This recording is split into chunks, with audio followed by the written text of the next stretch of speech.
عمارت خستہ حال، چار دیواری کا عطا پتہ نہیں، جا بجا کھنڈر نما مناظر، عیسیٰ کھیل کا کلوٹا گورنمنٹ ڈگری کالج عدم توجہ کا شکار۔ وزیر اعظم کے آبائی حلقے میں واقع کالج دن بدن اجرتی کالج بلڈنگ کی مناظر پیش کرنے لگا، ہاسٹل کی بلڈنگ بھی بھوت بنگلے میں تبدیل ہو گئی، شہریوں کا کالج کی حالت فوری بہتر بنانے کا مطالبہ۔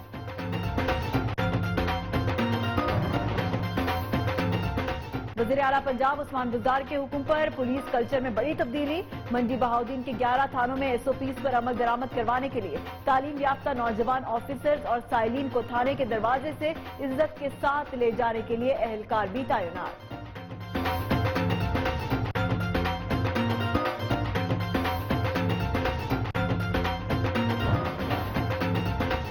اسلامی جمعیت طلباء سکھر کے زیر اہتمام ہر سال کی طرح اس سال بھی مہران آرٹس کاؤنسل سکھر میں کامیاب ٹیلنٹ فیسٹیول کا انعقاد کیا گیا، جس میں طلباء اور فیملیز کی کثیر تعداد نے شرکت کی۔ فیسٹیول کا مقصد تعلیم اور دنیا کے بدلتے ہوئے حالات میں خود کو نمایاں کرنے کے حوالے سے آگاہی دینا تھا۔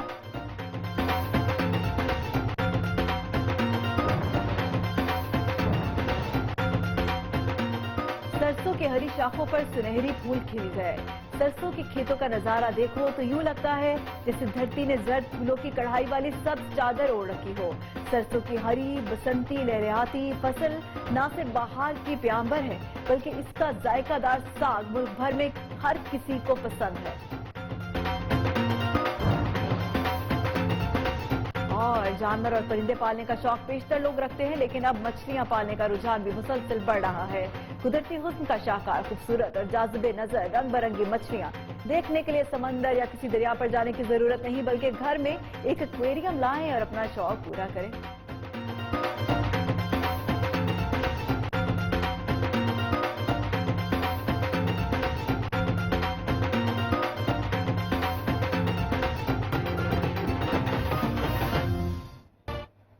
حکومت سندھ نے سیلاب متاثرین کی بحالی کے لیے اعلانات تو بہت کیے، مگر تحصیل جھڈو کے علاقوں میں آباد گاروں سمیت متاثرین کے لیے کوئی اقدامات نہیں کیے گئے۔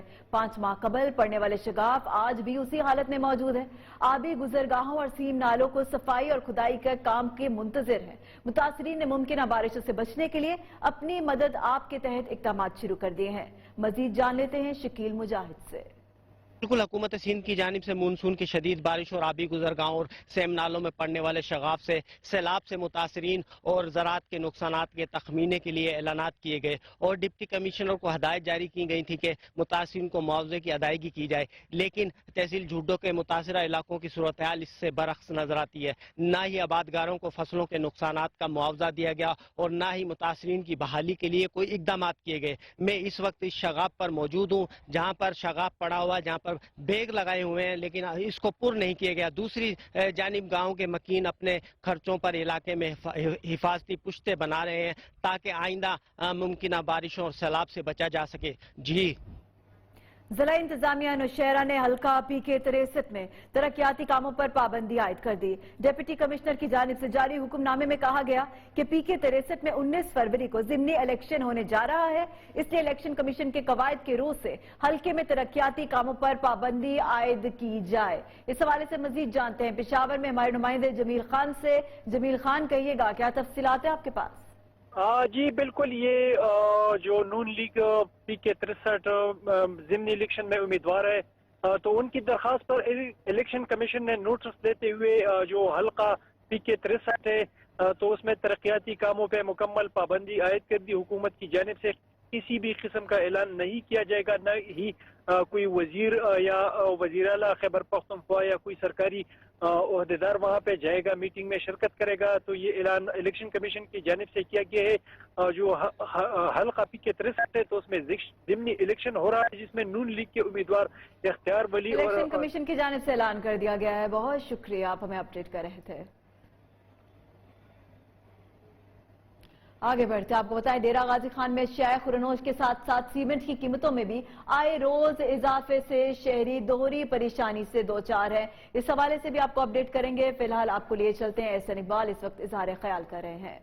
اندر ہمارا جہاز کور کھڑا ہے، UNO نے بین لگا دیا ہے، پاکستانی ایئر لائن سے ٹریول نہیں کیا جا سکتا۔ افغانستان کی ایئر لائن منظور ہو گئی ہے، پاکستان کی ایئر لائن نامنظور ہو گئی ہے۔ کشمیر کے مسئلے کے اوپر انڈیا جو ہے وہ دن دہاڑے وہاں پہ اپنا غاصبانہ قبضہ مضبوط کر رہا ہے.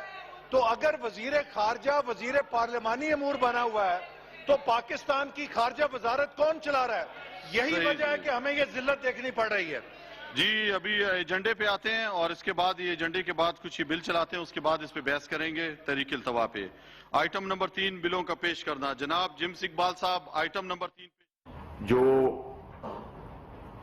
این آر اوز کا کلچر تھا, وہ چیزیں جس نے کہ اس ملک کو پیچھے لے گئیں, کس وجہ سے کہ وہ جب بھی کوئی رولنگ پارٹی کے لوگ, چاہے وہ وزیر اعظم کے لیول کے ہوں یا صدر کے لیول کے ہوں یا وزراء کی لیول کے ہوں, تو جب بھی ان پہ کوئی کرپشن کے سنگین الزامات لگے ہیں تو پولیٹیکل ایکسپیرینسی کے لیے, یعنی مصلحت کے تحت ان کو راستہ دیا گیا, جس کی وجہ سے دو چیزیں ہوئیں. ایک کہ جو لوگ تھے جنہوں نے کہ کرپشن کی, انہوں نے اپنی سیاست کو استعمال کرتے ہوئے سودا بازی کی, اور جو اس وقت کی جو مجبور لوگ تھے جو اس پہ مجبور ہوئے کہ وہ ان کو وہ سہولت دیں جو کہ قانون میں جس کی کوئی گنجائش نہیں ہے, ایک تو وہ فری نکل گئے. اور دوسرا یہ ہوا کہ دیکھیں جب بھی کوئی اس قسم کی بات ہوتی ہے, این آر او ہوتا ہے, تو جو ملک کا جو ایک اخلاقی, جس کو کہ آپ مورل فیبرک کہتے ہیں, یعنی کہ آپ کی جو ایک معاشرے میں ایک کردار ہوتا ہے, ایک وہ ہوتی ہے اخلاقی حیثیت ہوتی ہے, وہ آہستہ آہستہ کمپرومائز ہوتی گئی. یعنی کہ وہ جو جب اوپر کے لیول کے لوگ کرپشن کریں اور وہ قانون سے بالاتر ہو جائیں, ان کو چھٹی مل جائے کسی بھی وجہ سے, اس وجہ سے کہ وہ سیاست میں ہیں یا کسی بھی عہدے پہ ہیں, تو اس کی وجہ سے پھر اس کا جو وہ ٹرکل ڈاؤن افیکٹ ہے وہ نیچے کی طرف بھی معاشرے میں آتا ہے. اور نتیجتاً آج ہم ایک ایسے کلچر میں رہ رہے ہیں جس میں کہ کوئی کرپشن کو کوئی بہت بڑی بات سمجھتے ہی نہیں ہے. جس طرح پرائم منسٹر صاحب کا اس دن ایک انٹرویو ہو رہا تھا, تو ایک اینکر نے کہا کہ جی وہ خواجہ آصف کے کیس میں کہ وہ جی صرف 22 کروڑ روپے تھے. یعنی کہ جو ایکسپٹنس لیول ہے کرپشن کا, وہ اس قدر عام ہو گیا ہے کہ کرپشن کو کوئی کرپشن نہیں سمجھتا, بلکہ میں تو یہ کہوں گا کہ جو کرپشن نہیں کرتا اس کو لوگ سمجھتے ہیں کہ یہ لوزر ہے, یعنی کہ یہ ایسے ہی ہے. اس کلچر کو پاکستان تحریک انصاف پرائم منسٹر عمران خان نے بڑے سیریسلی چیلنج کیا. یہ ہماری پارٹی کا ایک بنیادی نقطہ تھا, اور یہ براڈ شیٹ کے کیس نے ثابت کیا کہ کس طرح سیاسی مصلحت کے تحت ان لوگوں کو چھوڑ دیا گیا, اور نہ صرف ان کو چھوڑ دیا گیا بلکہ کئی کو وزراء بنا دیا گیا, اور کئی لوگ جو ہے تو بعد میں وزیر اعظم بھی بنے, صدر بھی بنے. تو یہ جو سودا بازی ہوتی رہی ہے, اس نے اس ملک کو بہت پیچھے دھکیل دیا, صرف معاشی طور پہ نہیں, اخلاقی طور پہ بھی. تو اس کے لیے جو انکوائری کمیٹی بنائی گئی تھی جس میں کہ اپنی سفارشات دی تھیں, اور شیخ عظمت سعید صاحب جو کہ ایک بہت ایک مانا ہوا پہچانا ہوا نام ہے, تو اس میں تھوڑی سی تبدیلی یہ کی گئی کہ اس میں ہم نے جو کمیشن آف انکوائری ایکٹ 2017 کے تحت ایک کمیشن بنایا ہے, جس کے کہ وہی سربراہ بھی ہوں گے اور ایک شخصی یہ کمیشن ہوگا. اس کا مقصد ہر اس پہلو کا جائزہ لینا ہے, ہر ان لوگوں کو بے نقاب کرنا ہے جو کہ اس معاہدے کے تحت جن کو کہ جن کے لیے یہ بنایا گیا تھا, یہ کانٹریکٹ دیا گیا تھا, اور اس میں پاکستان تحریک انصاف کی حکومت کا کوئی لینا دینا نہیں ہے. یہ تو بالکل وہی بات ہے جس طرح پیناما پیپرز آئے تھے, پیناما لیکس ہوئی تھیں, اسی طرح یہ براڈ شیٹ بھی, یہ بھی انگلینڈ کی ایک آربیٹریشن کورٹ نے یہ اپنا ایک ایوارڈ دیا اور کوانٹم کا وہ دیا, فیصلہ دیا. اب ایسی صورتحال میں ہمارا فرض بنتا ہے کہ ہم اس کی تحقیقات کرائیں اور پوری اس تک, چاہے وہ سر محل ہو, چاہے وہ اور کس قسم کی بھی چیزیں تھیں جس کو کہ باہر نکال دیا گیا یا اس چیز کو وہ نہیں کیا گیا اور جس کی وجہ سے قوم کو پیسے دینے پڑے. یہ ذمہ دار وہی لوگ ہیں جنہوں نے کہ اس چیز سے فائدہ اٹھایا. تو وہ تو چوری کے پیسے تو آئے نہیں, الٹا جو ہے تو حکومت پاکستان کو, کیونکہ یہ یاد رکھیں کہ یہ معاہدہ, یہ آپ پوچھیں گے کہ یہ پیسے کیوں دیے, تو یہ معاہدہ جو ہے یہ حکومت پاکستان نے کیا تھا. اور جب حکومت پاکستان معاہدہ کرتی ہے تو اس کا پھر لاج رکھنی پڑتی ہے, ورنہ جس طرح آپ کو معلوم ہے کہ جب کانٹریکٹس ہوتے ہیں اور نہیں ہوتے ہیں تو جس طرح اٹیچ کر دیے گئے ہمارے جہاز کو, اسی طرح ہمارے اکاؤنٹس کو بھی اٹیچ کیے جا سکتے تھے اور اس سے چھٹکارا نہیں تھا. اور دوسری بات یہ تھی کہ 5,000 پاؤنڈز ڈیلی کا ہمیں اس پہ جرمانہ بھی ادا کرنا پڑ رہا تھا. تو یہ تو تھی براڈ شیٹ کی وہ, یہ اس لیے بھی بہت اہم ہے کیونکہ اب وقت آ گیا ہے کہ اس ملک میں پتہ چل جائے سب کو کہ کس کا کیا کردار رہا ہے اس ملک کی معاشی بدحالی میں, اس ملک میں قرضوں کا جو جال بچھایا گیا. یہ ساری چیزیں اس میں انشاءاللہ ہمیں امید ہے کہ یہ 45 دن کے اندر یہ ہمارے سامنے بالکل سامنے آ جائے گی. اس کے علاوہ جو سینٹ کا جو الیکشن ہے, آپ کو معلوم ہے کہ عنقریب سینٹ کا الیکشن آ رہا ہے اور اس میں ہماری پارٹی کا ہمیشہ یہ موقف ہے, پرائم منسٹر صاحب کا ہمیشہ یہ موقف رہا ہے کہ جتنی ٹرانسپیرنسی ہوگی, چاہے وہ جنرل الیکشنز ہو جس میں کہ ہم نے یہاں تک کہ الیکٹرانک ووٹنگ کے لیے بھی ہم نے جب یہ الیکٹورل ریفارمز ہو رہی تھیں اس میں بھی ہم نے بہت اس پہ زور دیا تھا, اور اسی طرح سینٹ کے الیکشنز کو بھی ہم چاہتے تھے یا چاہتے ہیں کہ وہ ایک بڑے ٹرانسپیرنٹ طریقے سے ہو. آپ کو معلوم ہے, یہ تاریخ جانتی ہے کہ سینٹ کے الیکشنز میں پیسے دیے جاتے ہیں, لوگ خریدے جاتے ہیں, ووٹ خریدے جاتے ہیں, ووٹ بیچے جاتے ہیں. تو کیا فائدہ ایک ایسے پارلیمان کا جس کا کہ جو سب سے ایوان بالا ہے اس میں ایسے لوگ آئیں جو کہ پیسے والے ہوں, جو کہ پیسے سے اپنا ووٹ خرید کر ایک ایسے ہاؤس میں آئیں جو کہ اس ملک کا سب سے بڑا بلند ادارہ ہے, سینٹ آف پاکستان. اس مقصد کو حاصل کرنے کے لیے پرائم منسٹر صاحب کی یہ بڑی کلیئر پوزیشن تھی کہ اوپن بیلٹ ہو جس میں کہ پتہ ہو کہ کون کس کو ووٹ دے رہا ہے. اس کو آپ نے اپنے ملک کے تناظر میں دیکھنا ہوگا, اور یہ صرف خیبر پختونخوا نہیں ہے, یہ بلوچستان میں بھی یہی مسئلہ ہے, پنجاب میں بھی مسئلہ ہے, سندھ میں بھی کافی, چونکہ ادھر ایک حکومت رہی ہے ادھر بھی یہ مسئلہ ہے. تو یہ, اور پھر جہاں تک میری انفارمیشن کا تعلق ہے, آج وہ لوگ جو کہ اس کو اپوز کر رہے ہیں, آج جو سینٹ میں اور مختلف جگہوں پہ تقریریں کر رہے ہیں اس کی مخالفت میں, یہ ان کو بھول جاتے ہیں کہ ان کی اپنی پارٹی جو انہوں نے کہا تھا اس میں ایک حصہ تھا چارٹر آف ڈیموکریسی تھا یا کچھ تھا, اس میں ان کا ایک مطالبہ یہی تھا. آج جو ہے تو وہ تقریریں کر رہے ہیں. تو اگر ایسا ہوا کہ اگر ہمیں ضرورت پڑی تو ہم پارلیمنٹ بھی جا سکتے ہیں. ہم آلریڈی ہمارا بل پڑا ہوا ہے اس میں نیشنل اسمبلی میں, اور ہم چاہیں گے کہ یہ جو کانسٹیٹیوشنل امینڈمنٹ اگر ضرورت پڑے تو وہ بھی ہم پریزنٹ کریں گے, اور ہم دیکھیں گے اس کی مخالفت کون کرتا ہے. سب کے سامنے آ جائے گا کہ کون مخالفت کرتے ہیں اور کیوں کرتے ہیں. ان کو بتانا پڑے گا قوم کو کہ آیا وہ ایک ایسے سسٹم کو سپورٹ کرتے ہیں جس میں کہ لوگ پیسے کے ذریعے اپنے ووٹ کا استعمال کریں.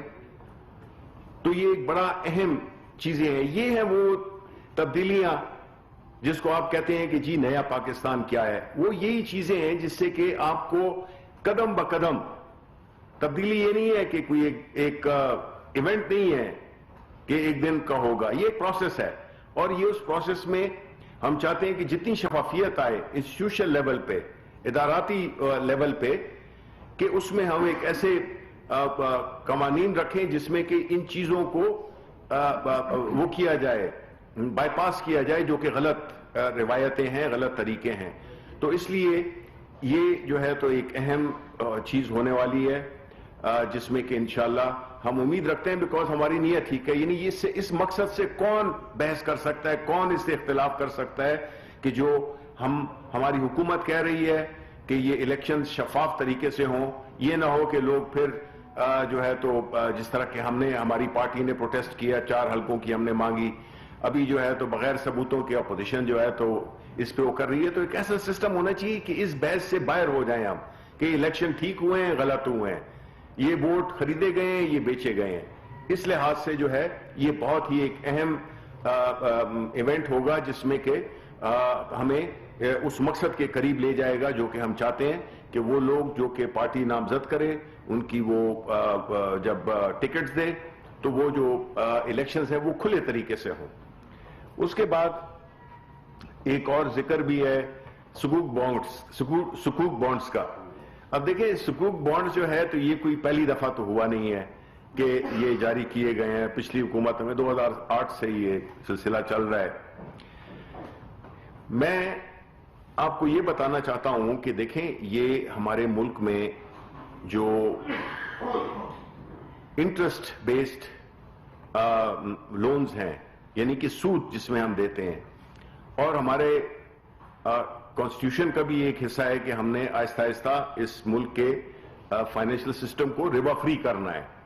تو اس کے لیے ظاہر ہے آپ کو قدم تو لینے پڑیں گے. میں نے خود 2017 میں یا 18 میں ایک ریزولوشن پیش کیا تھا جس میں کہ یہ 363 ریزولوشن پرابلی نمبر تھا اس کا، جس میں کہ میں نے یہ مطالبہ کیا تھا کہ ہمارے جتنے بھی جو لونز کا پورٹ فولیو ہے، ہمارے قرضوں کا جو بھی ایک جو اس کی ساخت ہے، اس میں کم از کم 30% جو ہے وہ اسلامک فائنینسنگ کے تھرو ہونے چاہیے. کیونکہ اسلامی بینکنگ کو ہم نے فروغ دینا ہے، کیونکہ اسلامی بینکنگ وہ بینکنگ ہے جو کہ تقریباً 15-16 سال ہو گئے ہیں، لیکن ان کا مسئلہ یہ ہوتا ہے کہ یہ ان کے پاس ڈپازٹس تو آ جاتے ہیں لیکن وہ اس کو آگے لینڈ اس لیے یعنی قرضہ دے نہیں سکتے بیکاز وہ اسلامی فائنینسنگ کے کچھ لوازمات ہیں، اور ان لوازمات کو پورا کرنے کے لیے آپ جو ہے تو اس کو ان کی آڑے آ رہی تھی. تو اس لیے ہماری حکومت نے پچھلی حکومت میں بھی ہم نے یہ فورس کیا جب وہ سرکولر ڈیٹ کا جو ایک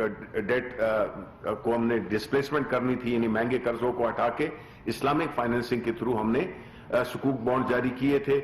پھر ابھی بھی جو یہ ٹرانزیکشن ہو رہی ہے یہ بنیادی طور پہ جو اس میں F9 پارک کا ذکر کیا گیا، یہ ایک کنڈیشن ہوتی ہے اسلامک فائنینسنگ میں جو اجارہ فائنینسنگ ہوتی ہے کہ آپ کو ایک انڈر لائنگ ایسٹ چاہیے ہوتا ہے. یعنی کہ ایک ایسٹ یہ نہیں ہے کہ وہ گروی رکھ لیا جائے گا یا وہ اس پہ کوئی کسی کا چارج ہوگا، یہ ایک ورنہ تو حکومت پاکستان اپنی گارنٹی بھی دے سکتی ہے، لیکن چونکہ اسلامی بینکنگ کا جو شرائط ہیں اس کو پورا کرنا ہوتا ہے، اس لیے اس کے ساتھ کسی نہ، اور ماضی میں یہ موٹر وے بھی اور ایئرپورٹس بھی اور یہ ہوتے رہے ہیں.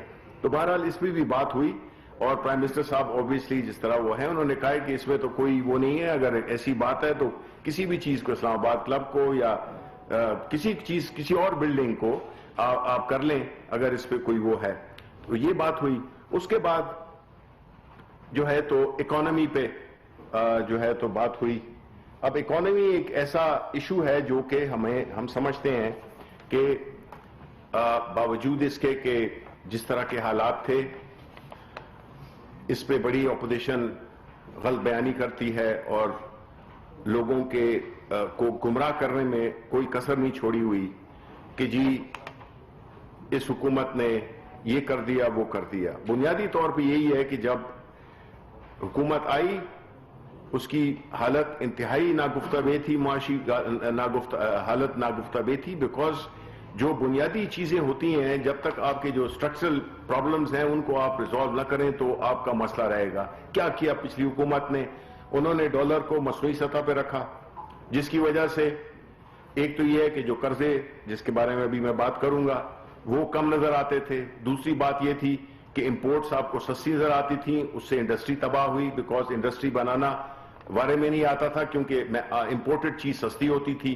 پھر تیسری چیز یہ تھی کہ ہماری جو اشیاء خرد و نوش ہیں, خاص طور پہ آئل کے علاوہ پام آئل ہو گیا, دالیں ہو گئیں, گھی ہو گیا, یہ اس قسم کی جو چیزیں ہیں جو کہ ہم امپورٹ کرتے ہیں, پہلے بھی تقریباً $4 ارب ہماری فوڈ امپورٹ کے تقریباً ایک بل ہوتا تھا.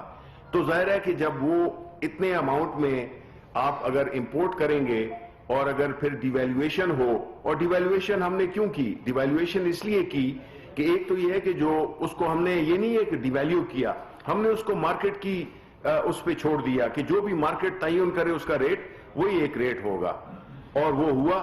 ظاہر ہے چونکہ وہ ایک بڑے مصنوعی لیول پہ تھا تو وہ ایک اپنی اصلی ویلیو پہ آ گیا.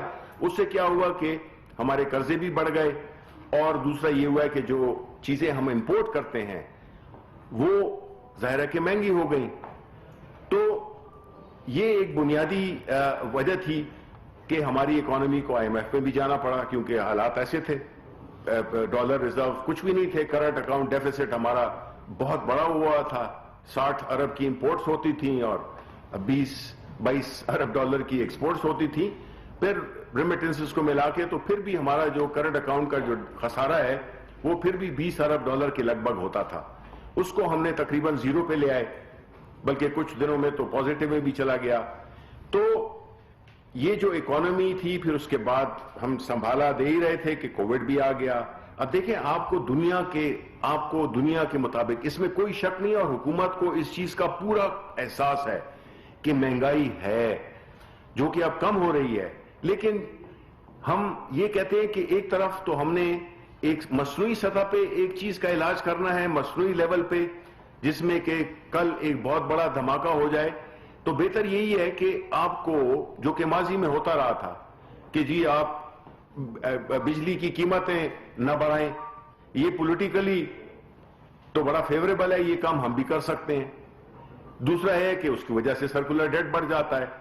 اب جب سرکولر ڈیٹ بڑھ جاتا ہے, اسی کیا وجوہات ہیں وہ بھی میں آپ کو کسی علیحدہ اس میں بتا دوں گا, کہ نہ نوٹیفائی کرنا پرائسز کی انکریز کو, اس نے بھی ایک مصنوعی ایک جھوٹ کی سطح پر انہوں نے ایک چیز کو رکھا, یعنی کہ قیمتیں اگر بجلی یا گیس کی نہیں بڑھائیں تو وہ اس نے ہمیں نقصان دیا, اور وہ الٹیمیٹلی تو بڑھنی تھی کیونکہ پیٹرول پہ ایک تو غلط معاہدے کیے, پیٹرول مہنگا ہوتا ہے اس کی وجہ سے.